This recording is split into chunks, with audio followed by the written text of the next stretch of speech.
This is Red from the Shed. I haven't posted a video in probably a year. It's Halloween, so I'm going to be reading one of my favorite stories by one of my favorite authors, The Curse of Yig by H.P. Lovecraft. I'm going to do it all in one take. It's 15 pages. I will mess up. Whoa. In 1925, I went to Oklahoma looking for snake lore, and I came out with a fear of snakes that will last me the rest of my life. I admit it is foolish, since there are natural explanations for everything I saw and heard, but it matters nonetheless. If the old story had been all there was to it, I would not have been so badly shaken. My work as an American Indian ethnologist has hardened me to all kinds of extravagant legendary, and I know that simple white people can beat the Redskins at their own game when it comes to fanciful inventions. But I can't forget what I saw with my own eyes at the insane asylum in Guthrie. I called it that asylum because a few of the oldest settlers told me I would find something important there. Neither Indians nor white men would discuss the snake god legends I had come to trace. The oil boom newcomers, of course, knew nothing of such matters, and the red men and old pioneers were plainly frightened when I spoke of them. Not more than 6 or 7 people mentioned the asylum, and those who did were careful to talk in whispers. But the whisperers said that Dr. McNeil could show me a very terrible relic and tell me all I wanted to know. He had explained why Yig, the half-human father of serpents, is a shunned and feared object in central Oklahoma, and why old settlers shiver at the secret Indian orgies, which make the autumn days and nights hideous with the ceaseless beating of tom-toms in lonely places. It was with the scent of a hound on the trail that I went to Guthrie, for I had spent many years collecting data on the evolution of serpent worship among the Indians. I had always felt from well-defined undertones of legend and archaeology that great Quetzalcoatl, benign snake god of the Mexicans, had an older and darker prototype, and during recent months I had well nigh proved it in a series of researches stretching from Guatemala to the Oklahoma plains. But everything was tantalizing and incomplete, for above the border the cult of the snake was hedged about by fear and furtiveness. Now it appeared that a new and copious source of data was about to dawn, and I sought the head of the asylum with an eagerness I did not try to cloak. Dr. McNeil was a small, clean-shaven man of somewhat advanced years, and I saw at once from his speech manner that there was a scholar of no mean attainments in many branches outside of his profession. Grave and doubtful when I first made my own errand, his face grew thoughtful as he carefully scanned my credentials at the letter of introduction with a kindly old ex-Indian agent had given me. "So you've been studying the Yig legend, eh?" he reflected sententiously. "I know that many of our Oklahoma ethnologists have tried to connect it with Quetzalcoatl, but I don't think any of them have traced the intermediate steps so well. You've done remarkable work for a man as young as you seem to be, and you certainly deserve all the data that we can give.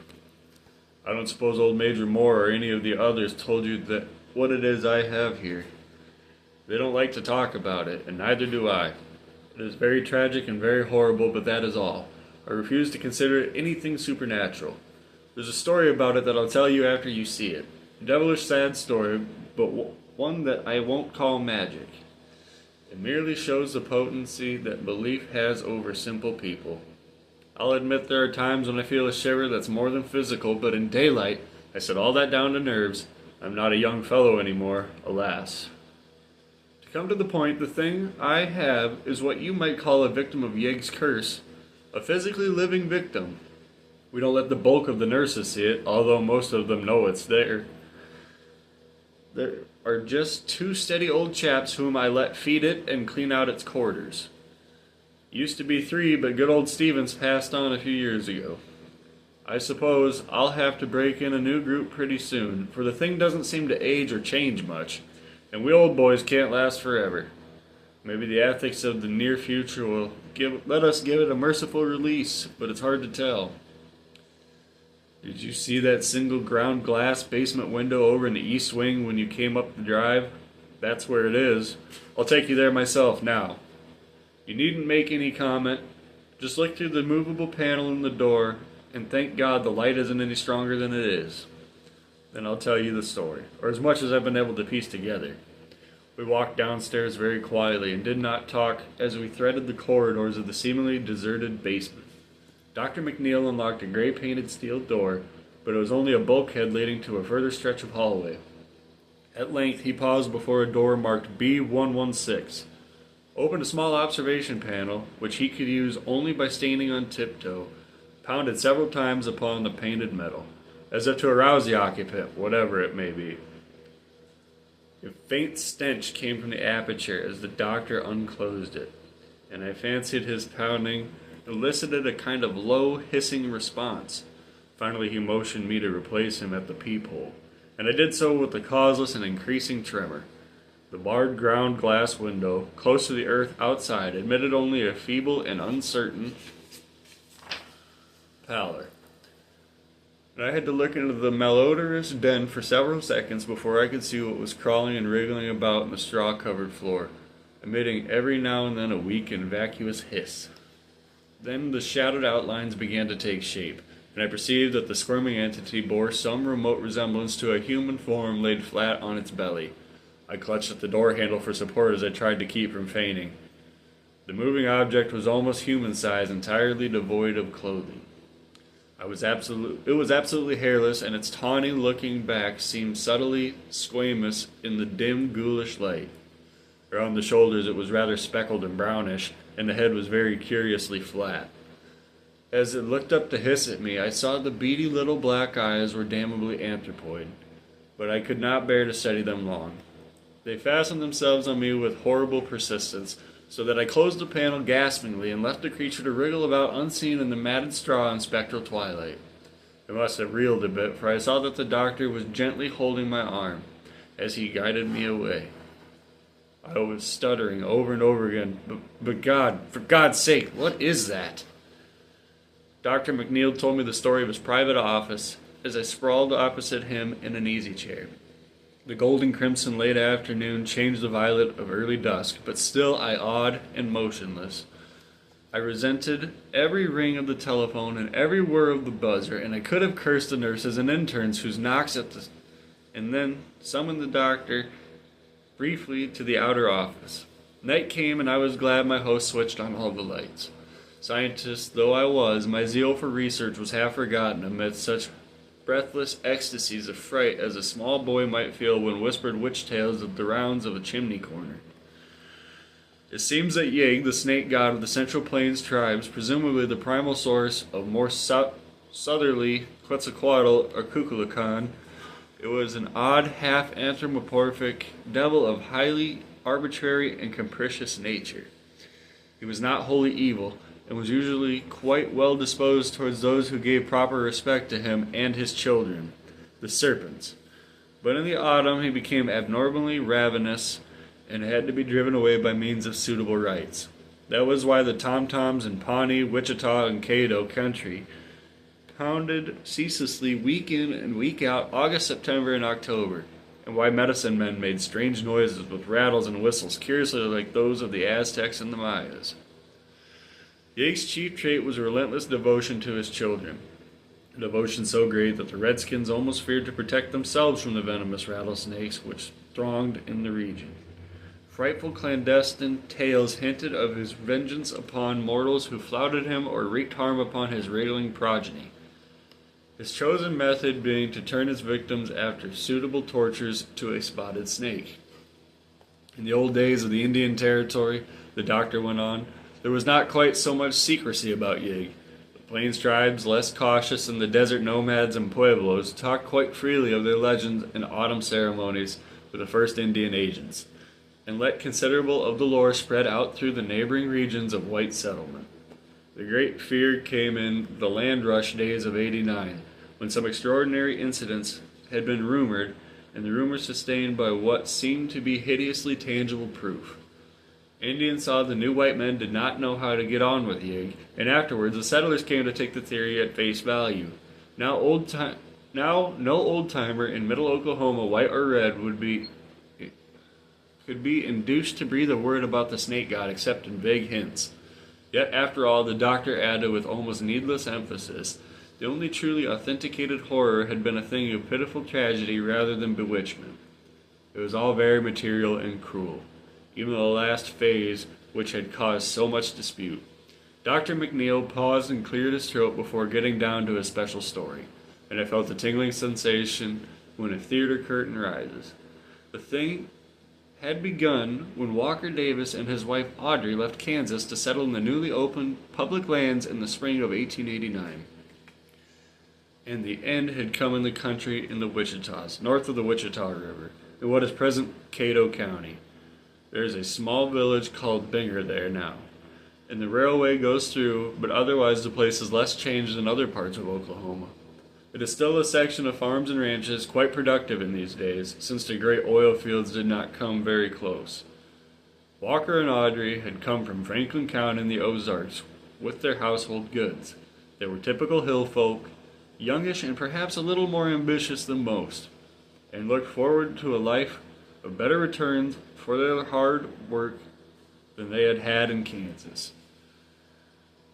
Both were lean, raw-boned specimens, the man tall, sandy, and gray-eyed, and the woman short and rather dark, with a black straightness of hair suggesting a slight Indian admixture. In general, there was very little of distinction about them, and but for one thing, their nulls might not have differed from those of thousands of pioneers who flocked into the new country at that time. The thing was, Walker's almost epileptic fear of snakes, which some laid to prenatal causes, and some said came from a dark prophecy about his end, with which an old Indian squaw had tried to scare him when he was small. Whatever the cause, the effect was marked indeed, for despite his strong general courage, the very mention of a snake would cause him to grow faint and pale, while the sight of even a tiny specimen would produce a shock, sometimes bordering a convulsion seizure. The Davises started out early in the year in the hope of being on their new land for the spring plowing. Travel was slow and the roads were bad in Arkansas, while in the territory there were great stretches of rolling hills and red sandy barrens without any roads whatsoever. As the terrain grew flatter, the change from their native mountains depressed them more. Perhaps they realized, but they found the people at the Indian agencies very affable, while most of the settled Indians seemed friendly and civil. Now and then they encountered a fellow pioneer with whom crude pleasantries and expressions of amiable rivalry were generally exchanged.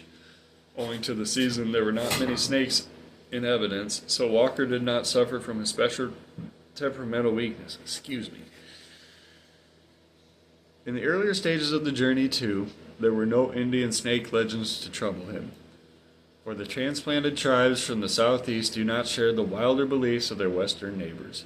As fate would have it, it was a white man in Okmulgee in the Creek country who gave the Davises the first hint of Yig beliefs, a hint which had curiously fascinated effect on Walker and caused him to ask questions very freely after that. Before long, Walker's fascination had developed into a bad case of fright. He took the most extraordinary precautions at each of the nightly camps, always clearing away whatever vegetation he found, and avoiding stony places wherever he could.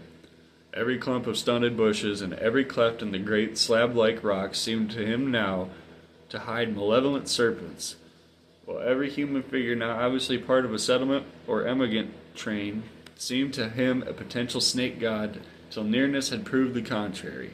Fortunately, no troublesome encounters came at this stage to shake his nerves still further. As they approached the Kickapoo country, they found it harder and harder to avoid camping near rocks. Finally, it was no longer possible. And poor Walker was reduced to the puerile expedient of droning some of the rustic anti-snake charms he had learned in his boyhood. 2 or 3 times the snake was really glimpsed, and these sights did not help the sufferer in his efforts to preserve composure. On the 22nd evening of the journey, a savage wind made it imperative for the snakes and the mules to camp a sheltered spot possible. And Audrey persuaded her husband to take advantage of a cliff which rose uncommonly high above the dry bed of the former tributary of the Canadian River. He did not like the rocky cast of the place, but allowed himself to be overruled this once. Leading the animals suddenly toward the protecting slope, which the nature of the ground would not allow the wagon to approach. Audrey, examining the rocks near the wagon, meanwhile noticed a singular sniffing on the part of the feeble old dog. Seizing her rifle, she followed his lead, and presently thanked her stars that she had forestalled Walker in his discovery. For there, snugly nested in the gap between two boulders, was a sight that would have done him no good to see. Visible only as a convoluted expanse, but perhaps comprising as many as 3 or 4 separate units, was a mass of lazy wriggling which could not be other than a brood of new-born rattlesnakes. Anxious to save Walker from a trying shock, Audrey did not hesitate to act, but took the gun firmly by the barrel and brought the butt down again and again upon the writhing objects. Her own sense of loathing was great, but it did not amount to real fear. Finally she saw that her task was done, and turned to cleanse the improvised bludgeon in the red sand and dry dead grass nearby. She must, she reflected, cover the nest up before Walker got back from tethering the mules. Old Wolf, tottering relic of mixed shepherd and coyote ancestry that he was, had vanished, and she feared he had gone to fetch his master. Footsteps at that instant proved her fear well founded. A second more, and Walker had seen everything. Audrey made a move to catch him if he should faint, but he did not more than sway. Then he took of pure fright on his bloodless face, turned slowly to something like mingled awe and anger, and he began to upbraid his wife in trembling tones. "God's sake, Aud, why'd you go do that? Ain't you heard all these things that they've been telling about the snake devil Yig? You'd ought to have told me, and we'd have moved on. Don't you know there's a devil god? What gets even if he hurts his children? What for do you think the Injuns all dances and beats their drums in the fall about? This land's under a curse, I tell you. Now every soul we've talked to since we come in said the same. Yig rules here, and he comes out every fall for to get his victims and turn 'em into snakes. Why, Aud, they don't even want none of them Injuns across the canyon kill a snake for love of money. God knows what you done to yourself, gal, stomping in a whole brood of Yigs, chillin'.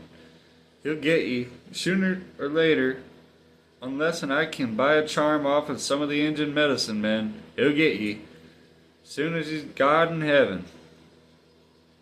He'll be out of the night and turn ye into a crawling, spotted snake." All the rest of the journey, Walker kept up their frightened reproofs and prophecies. They crossed the Canadian near Newcastle, and soon afterward met with the first of the real Plains Indians they had seen. A party of blanketed Wichitas, whose leader talked freely under the spell of whiskey, offered him, and taught poor Walker a long-winded protective charm against Yig in exchange for a quart bottle of the same inspiring fluid. By the end of the week, the chosen site in the Wichita country was reached, and the Davises made haste to trace their boundaries and perform the spring plowing before even beginning the construction of a cabin.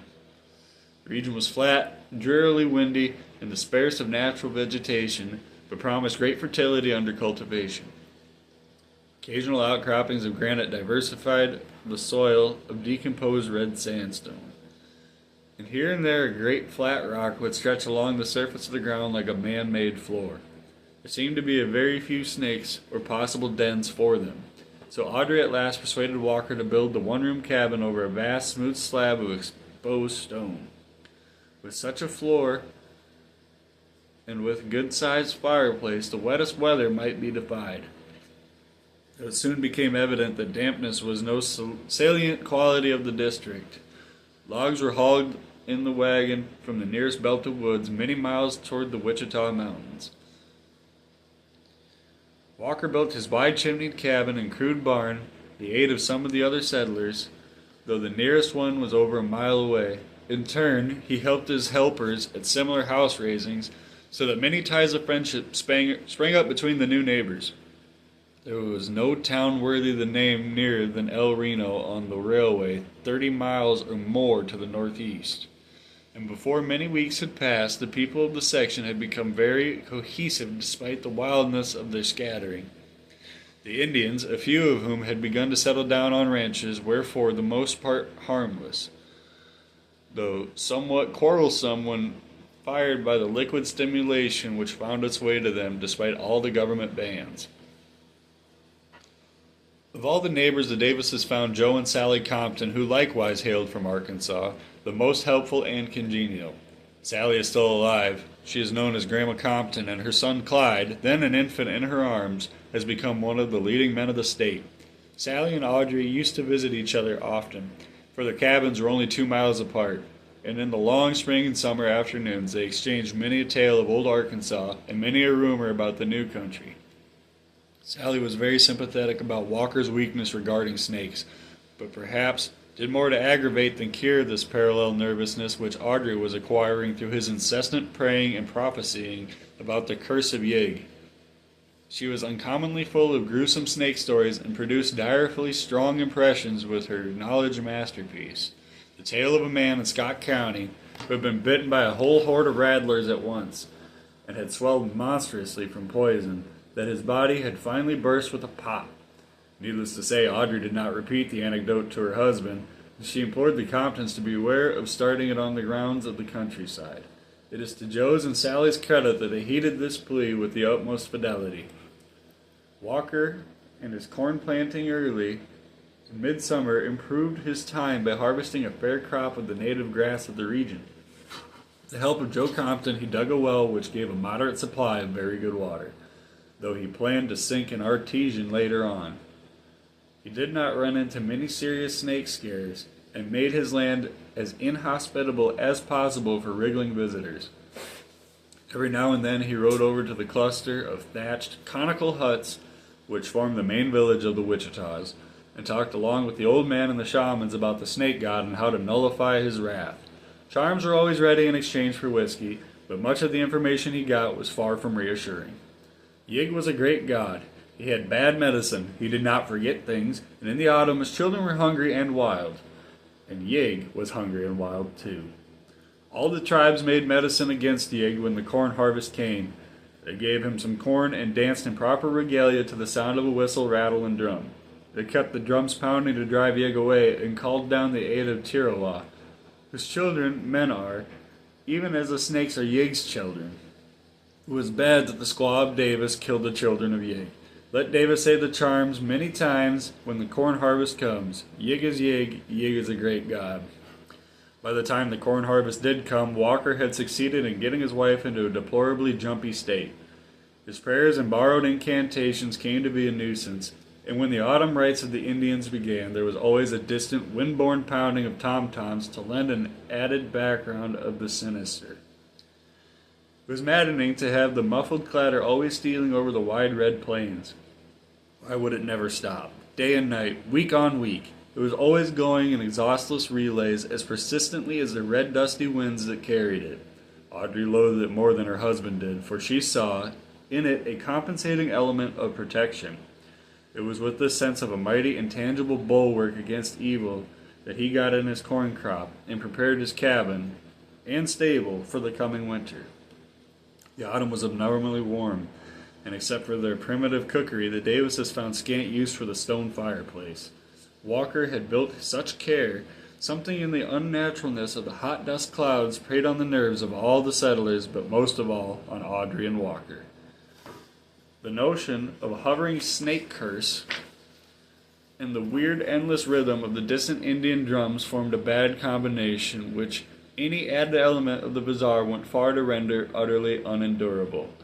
Notwithstanding this strain, several festive gatherings were held at once on another of the cabin after the crops were reaped, keeping naively alive in modernity those curious rites of the harvest home which are as old as human agriculture itself. Lafayette Smith, who came from the southern Missouri and had a cabin about 3 miles east of Walker's, was a very passable fiddler, and his tunes did much to make the celebrants forget the monotonous beating of the distant tom-toms. Then Halloween drew near, and the settlers planned another frolic. This time they had but known it of a lineage older than even agriculture. The dread witch Sabbath of the primal Aryans, kept alive through ages in the midnight blackness of secret woods, and still hinting at a vague terror under its latter-day mask of comedy and lightness. Halloween was to fall on a Thursday, and the neighbors agreed to gather for their first revel at the Davis cabin. It was on the 31st of October that the warm spell broke. The morning was gray and leaden, and by noon the incessant winds had changed from searingness to rawness. People shivered all over more because they were not prepared for the chill, and Walker Davis's old dog Wolf dragged himself wearily indoors to place beside the hearth. But the distant drums still thumped on, nor were the white citizenry less inclined to pursue their chosen rights. As early as 4 in the afternoon, the wagons began to arrive at Walker's cabin, and in the evening, after a memorable barbecue, Lafayette Smith's fiddle inspired a very fair-sized company, great feats of salutary grotesqueness in the one good-sized but crowded room. Younger folk indulged in the amiable inanities proper to the season, and now and then old Wolf would howl with doleful and spine-tickling ominousness at some especially spectral strain from Lafayette's squeaky violin, a device which he had never heard before, mostly through his battered veteran's sleep through the merriment, for he was past the age of active interest and lived largely in his dreams. Tom and Jenny Rigby had brought their collie Zeke along, but the canines did not fraternize. Zeke seemed strangely uneasy over something and nosed around curiously all evening. Audrey and Walker made a fine couple on the floor, and Grandma Compton still likes to recall her impression of them dancing that night. The worries seemed forgotten for the nonce, and Walker was shaved and trimmed into a surprising degree of spruceness.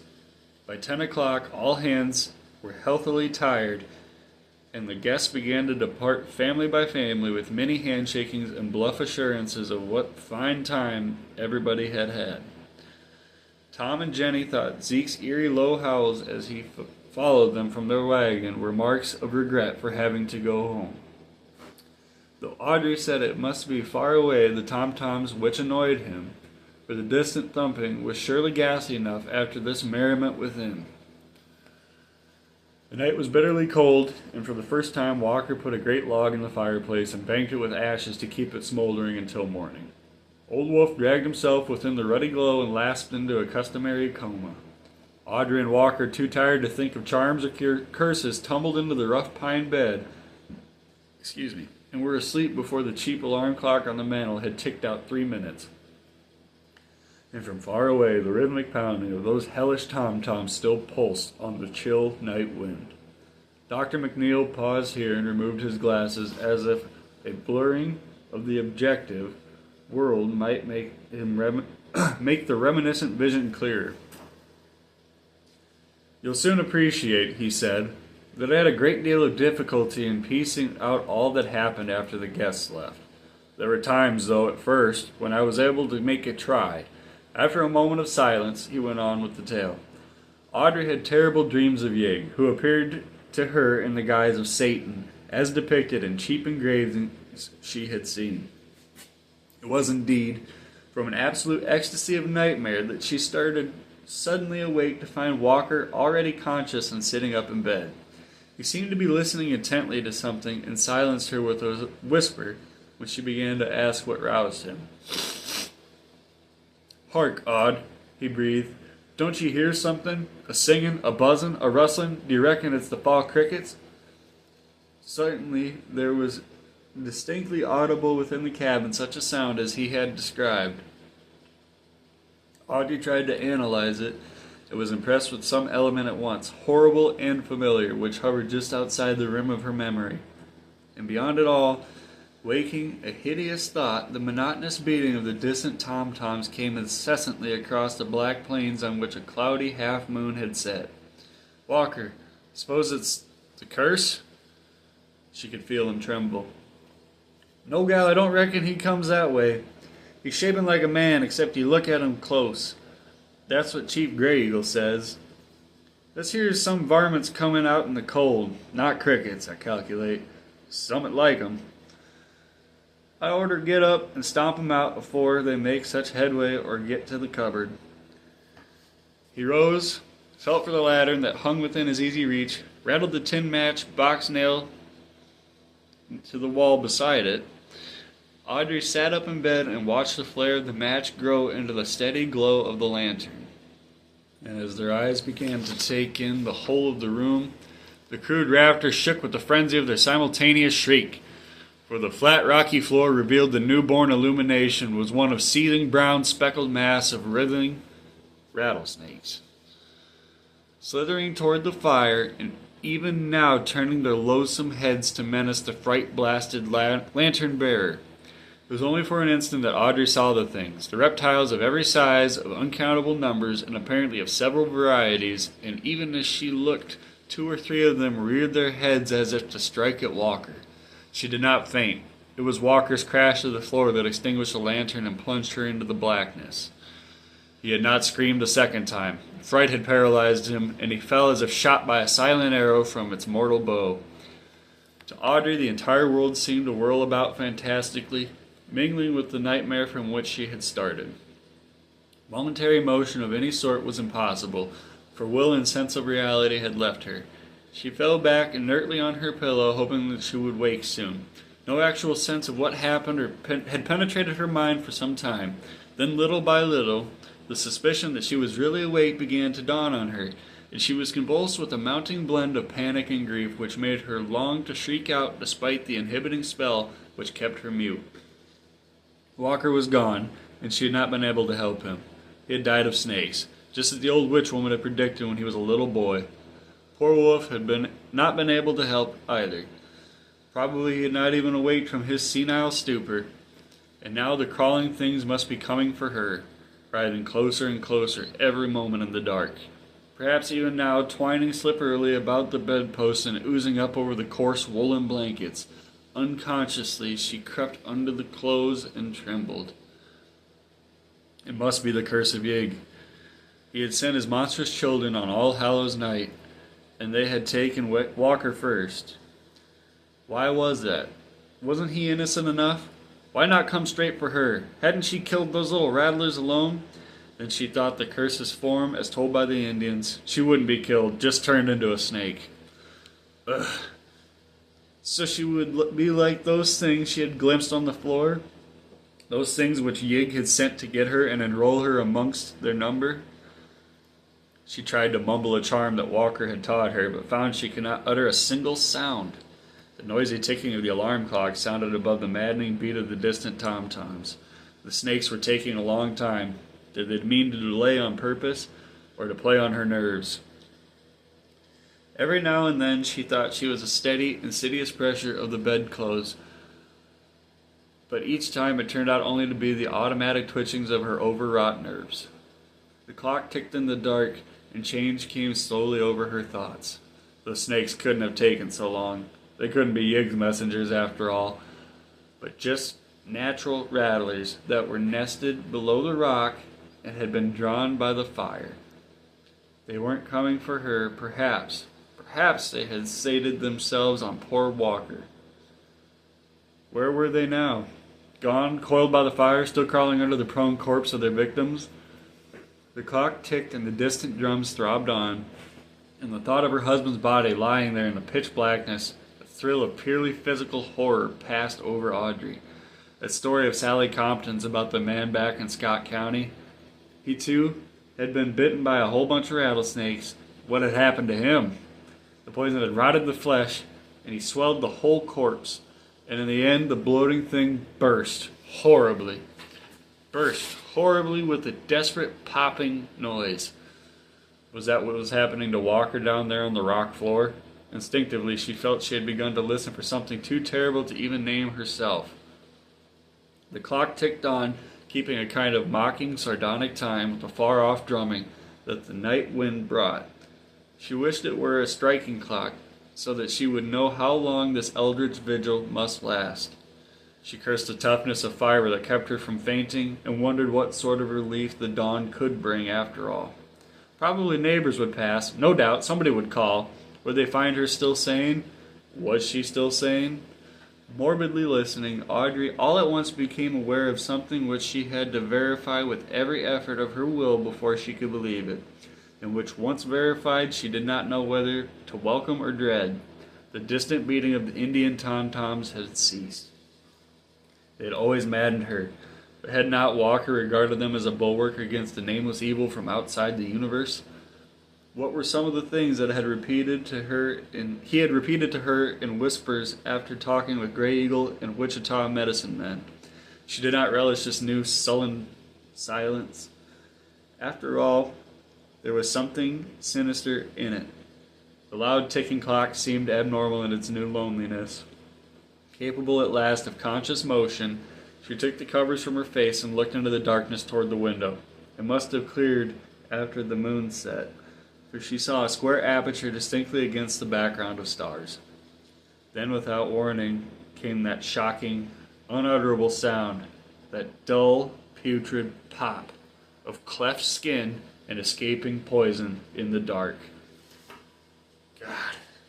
Sally's story, that obscene stench, in this gnawing, clawing silence, it was too much. The bonds of muteness snapped, and the black night waxed reverberant with Audrey's screams of stark, unbridled frenzy. Consciousness did not pass away with the shock. How merciful it had been. Amidst the echoes of her shrieking, Audrey still saw the star-sprinkled square of window ahead, and heard the doom-boding ticking of that frightful clock. Did she hear another sound? Was that square window still a perfect square? She was in no condition to weigh the evidence of her senses or distinguish between fact and hallucination.